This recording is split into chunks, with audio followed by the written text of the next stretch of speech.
दोस्तों, ये किस्सा संगीतकार लक्ष्मीकांत प्यारेलाल की जोड़ी के श्री प्यारेलाल जी ने बयान किया है। वे बताते हैं कि जब वे छोटे थे तो घर में आर्थिक तंगी थी। तब उनके पिताजी लता जी के पास गए और उनसे 500 रुपए की मदद मांगी। लता जी ने दे दिए। ये पैसे कुछ दिन चले, उसके बाद फिर वही आर्थिक तंगी।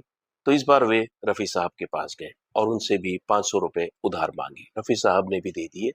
और फिर जब प्यारेलाल जी के पिताजी अस्पताल में थे, बीमार थे, तो रफी साहब उन्हें मिलने के लिए गए और किसी को पता न चले, इस तरह से रफी साहब उनके पिताजी के सिरहाने तकिए के नीचे कुछ रकम रखकर चले आते थे ताकि उनकी कुछ मदद हो सके।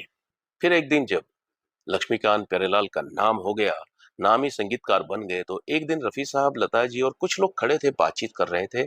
तब प्यारेलाल जी लता जी के पास आए और कहने लगे कि दीदी, आपने जो 500 रुपए से हमारी आर्थिक मदद की थी, वो 500 रुपए मैं आपको नहीं लौटाऊंगा।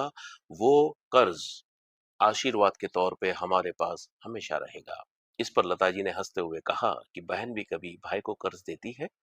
और फिर प्यारेलाल जी मुड़े ताकि रफी साहब का भी शुक्रिया अदा करें, लेकिन रफी साहब वहां से जा चुके थे। प्यारेलाल जी ने सोचा कि मैं तो रफी साहब का शुक्रिया अदा करना चाहता था, लेकिन वे तो चले गए।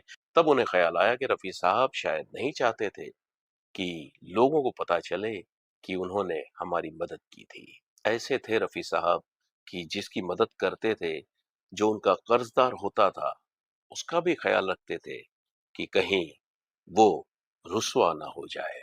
ये किस्सा आपको पसंद आया हो तो रफी साहब, लता जी और प्यारेलाल जी के लिए प्यारी प्यारी सी कमेंट्स जरूर कीजिएगा और देखते रहिए सिनेमा की विरासत।